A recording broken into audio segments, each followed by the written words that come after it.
Welcome back to the Twang Table, all you fellow Telecaster lovers and plank talkers. Today, I am here with a very good old friend of mine, Mr. Bill Hamer. Oh, that's correct. Nice to see you, Mike. Good to see you too.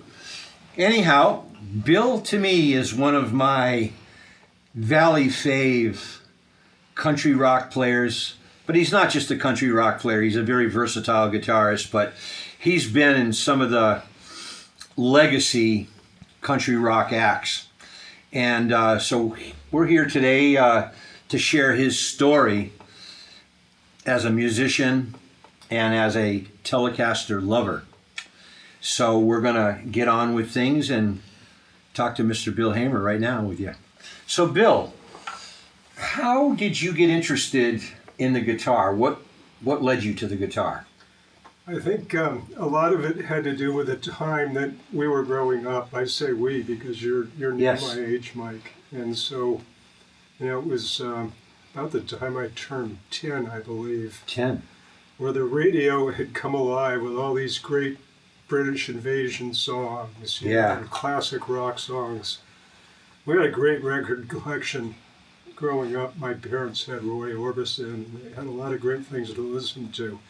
And I used to lay on the floor with my ear to the speaker listening to this stuff and thinking, God, I'd love to be able to play a guitar like that. Very cool. And then one day I went to the fairgrounds. It was the Franklin County Fair. And there on stage was this group comprised of my classmates. It was like 3 or 4 of them. One guy, Dave Durham was his name. He had a Fender Mustang and a Fender amp and some sort of a fuzz pedal. And I sat there and I watched and I said, I'm going to do that. So wow. I made my parents sign me up for guitar lessons in Greenfield. Incidentally, I think that was the same guitar teacher as you had, Mike Gramlich. No. No, you No, didn't I have never Mike. had Mike Gramlich. I only had 2 lessons from a guy at Grivens, which was Dave Nobel. Oh, okay. And how that fits into this Telecaster theme is Dave had a 1962 Telecaster, and he wasn't playing it. He also had a early Strat, a white one, and the first Gibson Les Paul I ever saw. But our good mutual friend of Bill's and mine, Bobby Kanopka, Bobby K, he bought that Telecaster for me for $90, a 62 Tele. Oh, he did? Yeah. And that was my first real instrument. I had a Jack and Harry special before, a $39 guitar. But that 62 Tele we got from Bob Williamson, I believe his name is, who bought it from Dave Nobel. And anyhow, that was my first guitar, and I believe I bought it in 67. Yeah. So anyhow, I'm sorry. Well, those were the days to become a guitar player for sure, because it was a social thing. Yeah. So, how did the Telecaster first get into your hands? Well, a mutual acquaintance, Joe Podlesny, had a Fender Esquire, and that, as I recall, at the time, it was a single pickup. If I'm not mistaken. You're absolutely correct. And there was, I think it was the same one that was Paisley. And No. No? Nope. I don't think so. No, because I remember the guitar highly distinctively many times down And he there. must have had a couple, because there was a Yeah. Paisley one there. Okay. Anyway, that was the first Fender that I ever played, was at Joe's house. Oh, interesting. Rich, his brother, was closer to my age. Yes. So Joe was a little bit older, and enough older so that we regarded him as a bit of a guitar god. Absolutely. And well deserved, because he was an advanced player, even Yes. as a teenager. So that was the first Fender, and I could immediately tell the difference, playing that thing. Fast forward to when I was 13 or 14, I remember visiting the Commune's place in Turner's Falls on the hill. Yes, the Big house. old Victorian house. Brick house, yeah. And inside there was an ES-335, which that's the first time I had played a Gibson guitar. Yeah. Immediately fell in love with that too. Yeah. He had the red one and a brown one. It was a red one. Yes. Yeah. And I suspect that any guitar that was well set up and by a major maker would have really, I probably would have loved it. But you know, these things they're just wonderful tools. You know, they do it all. Let's get into this a tad bit more. What, for your perception and your needs, what is it about? I know that you've played all kinds of guitars. You've owned a gazillion guitars, and you have a rather nice collection now. What is it about the Tele that speaks to you? What about the Telecaster voice that you like? Yeah, well, it's the range, Mike. I think the fact you can take a Tele and, you know, throw it on the neck pickup and get something really, you know, round on chords are really fat, you know. Or you can twang it, to borrow the name of your YouTube channel, right? Yeah. The Twang. Yeah. Yeah. And, you know, so you can take a guitar like this to a gig, and you can play you can play Hendrix on it if you want. You could do, you know, Lil Wayne. Yeah.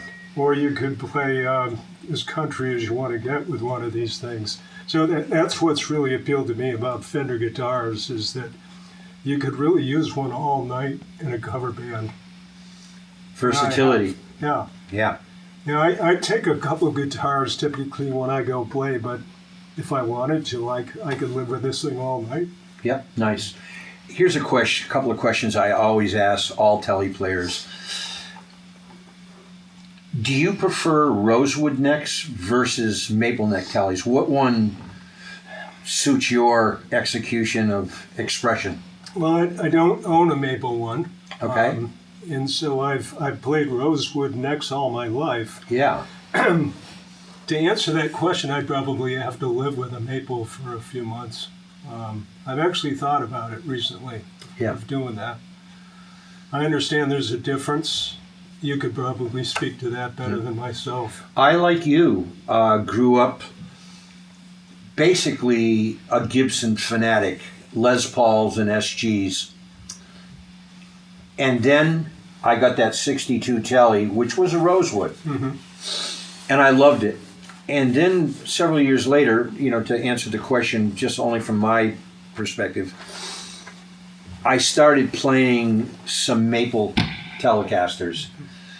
And I warmed up to them slowly, but then all of a sudden I had a romance with them and fell in love with the maple Tele. It had a certain kind of snap. Yeah. And that extra snap for blues-oriented stuff and funky stuff and chords.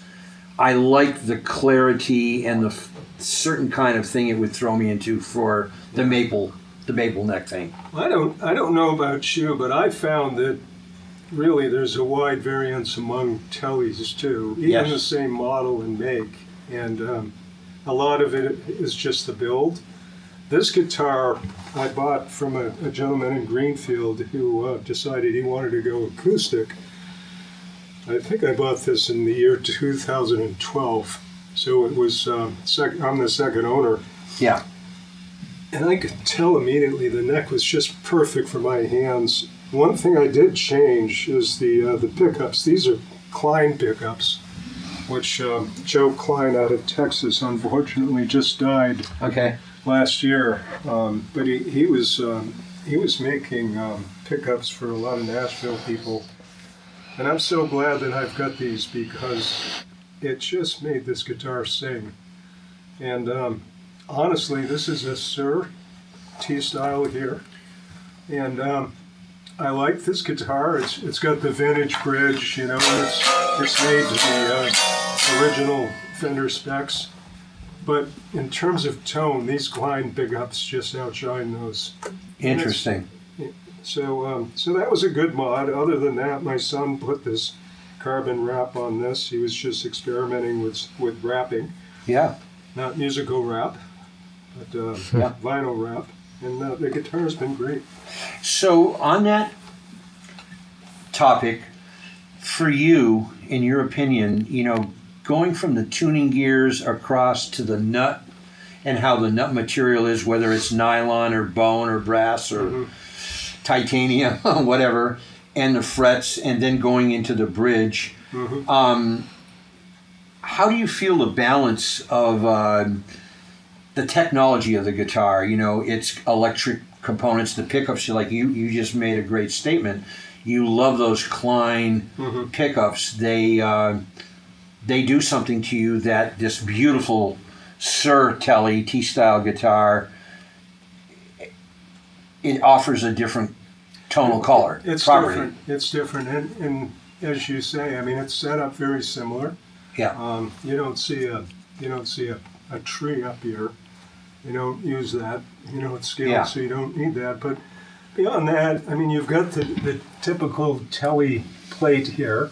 Yeah. And so that's where a lot of the magic happens when you're playing a Tele.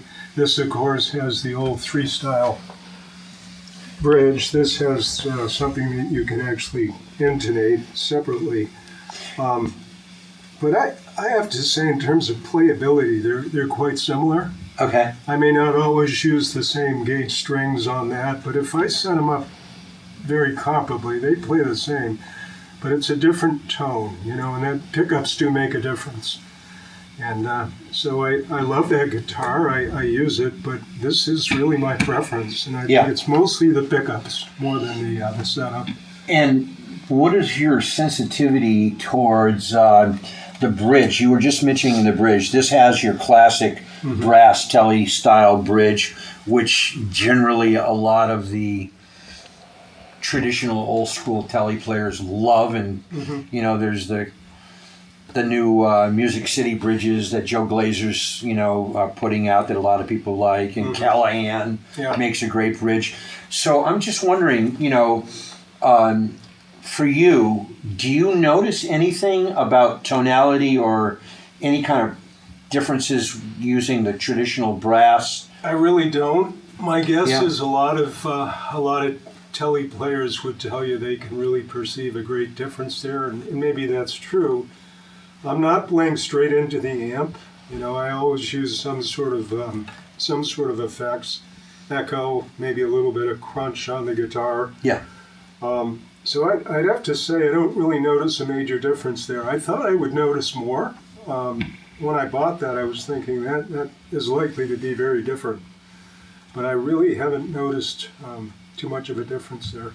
Yeah, so that's, once again, all this stuff getting into the weeds, deep down into the technologies of everything. Every player has their own relationships and nuance to the guitar that they're going to principally use all the time, and having a great collection of instruments, the tonal palette gets offered in a different way, and the playability of it and all of that. Before you started filming, I played you a track off a album that I contributed to, and the song is called Billy's Hammer, which is me. But the point I was going to make is I wanted you to hear that, because that song has some jazz sounding guitar in it, but then it can get very, very snarly as well. Yeah, and it did. And it was all done with this. Yeah. And you could listen to that and think that it was being played on an Ibanez or something. Yeah. I mean, you wouldn't know. So what you're doing with effects and to some extent the mood you're in that day is going to set those tones as well. Yeah. Especially recording. Since we're on the equipment topic of the interview, let's start with your great amplifier here. Talk a little bit about this amplifier. Yeah, so this is a Tone King, and it was made in Maryland. What's the model name? This is a Imperial. Yeah. And this is, I've had this now for at least a dozen years. So it was an older Imperial. I want to say I bought it in maybe 2012 as well. And what's the tube configuration in that, power tubes? So, good question. I'd have to look up what's in that. I have replaced them. Yeah. I got a box of them right here. If you're curious. So, this is 6V6s. Yeah, so it's the classic 6V6. Yeah. Yeah, so this is really Fender circuitry. That's what it was designed to be. Yeah. And it's a good, you know what I like about this amp? I've owned DeVilles, I've owned Blues Juniors, I've owned a variety of Fenders. And for whatever reason, I always found them too shrill. Just something about when you start to wail on the thing, they're just maybe a little loud, even the Yeah. smaller ones for me. This thing, you never get that shrill factor with it. It's Yeah. a very balanced signal. I've only had the 3 opportunities to play through this specific amp, the Tone King Imperial. It was yours, my friend Ben Banville's, and I think he got his right about the same time you got yours, and one other. And that was my instant thing. Like, I'm very familiar with a lot of blackface, which I've owned many, many blackface Fenders, and silverface and early ones as well, drip edges. The Tone King had something just a little bit more than what I could ever get out of the Fender. The clanky, clean thing was a little bit nicer, Yeah. sweeter. The higher wattage blackface Fender amps, you know, when you're playing up at around 7 or 8, they delivered breakup. Like, my favorite Fender amp is the Super Reverb with 410s. Yeah. And I could get great blues sounds out of it. Yeah, I certainly don't want to. I don't want to trash talk Fender amps. They're great amps. Yeah. I think some of it is the fact that you know, I've been a sideman in cover bands for the most part, playing in small clubs and bars. Yeah. You know, if you're playing in a moderately sized auditorium, or if you're Or outdoors. yeah, I mean, those guys using a Fender amp, they're, you know, it's a beautiful thing. Yeah. Because you can really use that headroom. And going down here to the classic pedal board, I see that you have an array of colors at your discretion. And Yeah, not a lot these days. Like most guitarists, my pedal board changes if I'm doing something different or new, maybe a new style of music or something. But this, basically, we have a chorus. Yep. And the chorus is made by True Tone? That's, yeah, True Tone H2O, it's called. Yep. I'll just give you a quick demo on each Sure. of theirs. Wonderful. So,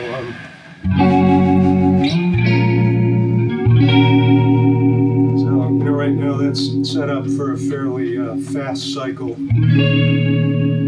forgot what I was doing with it, but it's, you know, a little delay.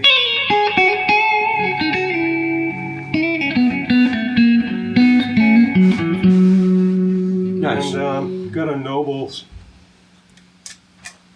overdrive.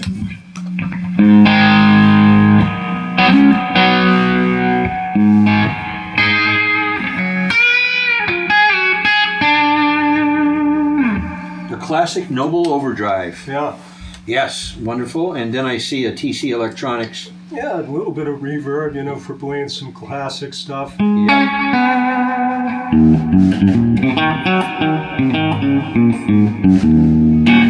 Nice reverb. And Grateful Dead.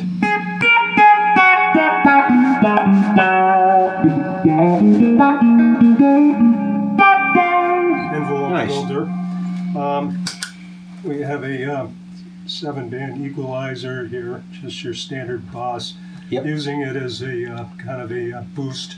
So Yes. that boost is way up there right now, more than we need. On stage, typically I'm switching between channels. Right now I don't have this set up for that. This amp has a tremolo. Yep. It's nice if you're doing some old stuff that requires... Does your Tone King Imperial have a built-in reverb? It does. It does, yeah. Okay. Yeah, I tend to use this more. Yep. But it's a fine spring reverb. Sure. This emulates spring pretty well. And then, of course, our always trusty Boss tuner Yeah. in line. Wonderful. And that's a nice, simplistic tone generating pedal board that you have there. All of the, Works the for basics. me. Works for me. Yeah. And I've gone like a lot of guitar players. I've tried a lot of overdrives, a lot of different ones. I've got a whole drawer of them over there. We all do. Yeah. We've all been into that drawer. Chasing that tone. Yeah. That's it. Okay. And yeah, so the next thing,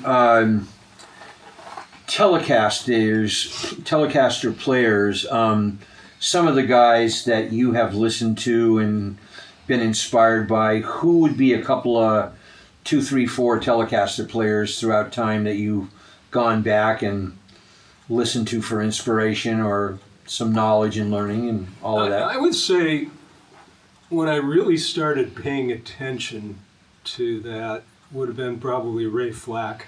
Sure. He was, as you know, he played on some hit records with, God, what was his name? Kind of trying to think now. The bluegrass player that he did that album with, Heartbreak and all of that. Yeah. Ricky Skaggs. Skaggs. Yeah, Ricky Skaggs record. Yeah, I think I became aware of him on that record. Yeah. His double stop stuff, I love that. Yeah. I think, Vince Gill, of course, is a marvelous singer and songwriter, but he's also a great T player. Yeah. And so he was one that I really respected a lot too. I mean, there's so many of those guys. Many. The modern country guys. I really respect the guys in Nashville that have done a lot of the cover work down there. Yeah. But there's so many, and you can go back into the '50s and find them too. Right. The old guys who played. Jimmy Bryant. Yeah. Yeah. There's an example. Yeah, he was monstrous. Yeah. Yeah. And so, is there a record that comes to mind, a vinyl album or a CD that you heard and you said, "Man, that thing's been in my car for a month"? Do you have anything like that that you cherish? Well, in terms of music in general, I may have shared this with you before, is I'm a product of the 60s and 70s, as you are. And so a lot of my influences early on were people that owned and played tellies, such as Jeff Beck. Yes, the Yardbirds. Yeah, and you can still find videos of Jeff playing tellies. And I probably spent more time with the Blow by Blow album than any other. Yes. I found that played like a musical soundtrack. And when I used to live in Oklahoma, I used to take these long drives around Lake Overhoser and just listen to that Blow by Blow album. And it had an influence on me. A lot of that was Strat work. I don't know for a fact whether he used a telly on that album or not, but you certainly could. He did in fact use a telly on that record. That was the give. I forget what it was called, but Seymour Duncan laid that telly on him. Yeah. And Jeff traded his old Walker Brothers telly for the Seymour Duncan one, and he used it specifically on his tribute to Roy Buchanan, because we've ended as lovers. Yeah. And when I saw him on that tour, the Blow by Blow tour, I saw him 3 times. About 3 songs during the night, he would bring out the telly, and then the rest of it was done on a Strat. Yeah, so that takes you back to my early influences, and I've made no secret of the fact I was a Santana fan, when he was in his 20s, and I was a kid coming up. Yeah. Loved his melodies. Moving into telly, I loved the Dregs, Dixie He played Dregs. telly. And when I heard that stuff, I was thinking, oh my God, how can I possibly even still want to play the guitar when a guy like that can? I saw him right here in our community. He came to the Rusty Nail Inn with his Dixie Dregs band. Did he? And it was just jaw-dropping. Yeah. And he was playing that early Telecaster with like 3 pickups and all his switches, and he was freaking unbelievably amazing. Yeah, we covered some Ricky Skaggs songs in Colt 45. Yeah. And, Danny's a baritone, so there were limits to that. I used to try to sing a couple of them. Yeah. And I'm not much of a vocalist. But anyway, I used to really enjoy playing Ray Flack's leads. Yeah. And in that album, it had an influence on me too. Yeah. Again, the double stop stuff, and he's just a tasteful player. Yeah, and like yourself, the same two things I would parallel with myself is Jeff Beck's Blow by Blow was played a lot of times. I listened to that record so much, and I still do, and I love it. And I like his Ronnie Scott thing, which is more closer to now. But the Ray Flackey thing, for myself too, was probably the first time I really started exploring double stops. Yeah. So, yeah, Flackey for me too was the first guy. You know, even though I might have definitely heard Roy Buchanan do them and Albert Lee, it was really Flackey that, you know, or I started saying, I got to start incorporating some of that into, you know, the rock stuff that I would do or blues. Yeah. And I did. So I want to go into a little bit of your playing spectrum. What was going back to the JC Battle of the Bands days, what were one or two of the bands from the Greenfield area that you were in early on? One was called Undead. I think I was 13 years old. Okay. I think we took third place or something. Okay. What was another one? Bill's Band. We called it that. And I think we took first place in that one. Okay. That was a great event, wasn't it? It was put on Yes. by the local... Well, there was two of them. There was the I forget how they say Hadassah. Hadassah, Yeah, and then that was- JC's. Yeah, the local Jewish organization, Yeah. Hadassah, this synagogue, I think, put that on. Yeah. And we had so many local bands back then. You know, a lot of them. Yeah, every town had a few rock bands. That's right. And we'd all compete against each other. These primitive sound systems. And, Yeah, Little Shure, Vocal Masters, and Bogans. Yeah. Everybody had a Bogan. But you'd have 1,000 people filling the auditorium at the Greenfield High School. And Yes. for us kids, it was a big deal. Yeah. And the YMCA dances. Yeah. Yeah. Yeah, where Aerosmith actually played at a couple of those. That's I right. recall. A few times. Yeah. Yeah, and saw my first Marshall stack amplifier there at the YMCA Right. gymnasium Yeah. with the band Trax and So Anvil. I always had a band in high school, and following high school, there was a variety of bands that I was in. And proud to say I never stopped playing, even during my professional career. Yeah. I always tell people the best thing I ever did was getting a real job. Because, you know, music can be one of those, it's a wonderful thing, and I really encourage people to stay with it their whole lives, if they can. But it's one of those things where you can be drawn into it to a point where you may think that you're going to find the road to riches with it when you're really not. Yeah. And for me, because, you know, I'm not a vocalist, I could write music, and I did write music, but not at a level that ever would have been, you know, put me on main stages or anything like that. Yeah. And so for me, it's been an avocation, and it's been a great one, you know, and Yeah. I continue to do it like you. I love being a sideman. I love supporting great vocalists. Yeah. That's one of my favorite things to do. And with that, you know, it's a matter of just giving the vocalist as much space as you can and just try not to overplay. You know? Yeah. I played with Josh Levangie and Yes. his country outlaw thing. Mud, Blood, and Beer, as one of the entities was. Yeah, Great name, actually, for that whole thing. Yeah. That was great. Colt 45. I spent a couple of years professionally playing with him. I want to stop and talk about Colt 45. Like, I'm a real music fan and kind of an archivist of local valley musical history. I've Yes. kind of really dug deep into a lot of genres of it from, you know, basically from about 1955 till 1985. I'm really sleuthing around and checking out a lot of stuff and getting to be familiar with a lot of bands, their music, original material, Yeah, and all you're of that. good at that. I've heard you speak about a lot of our local talent. Yeah, and I have to say that, you know, investigating traditional country bands, which we've had some wonderful ones, and musicians, and three of the real legacy bands, the real treasures in our valley, of course, was Clean Living,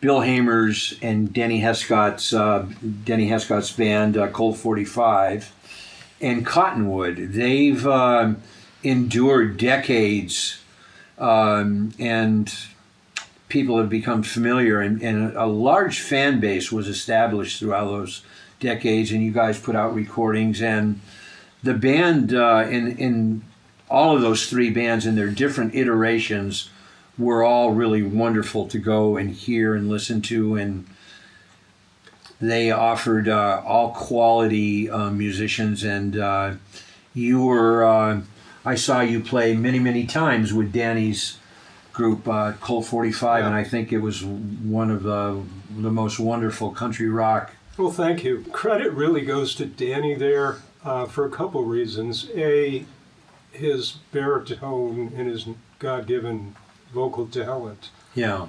The guy just had a wonderful voice, still does. Yeah.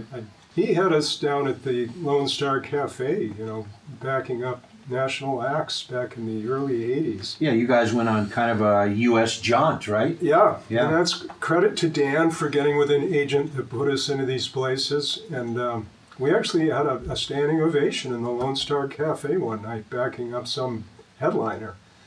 And I remember the headliner was not happy about that. Wow.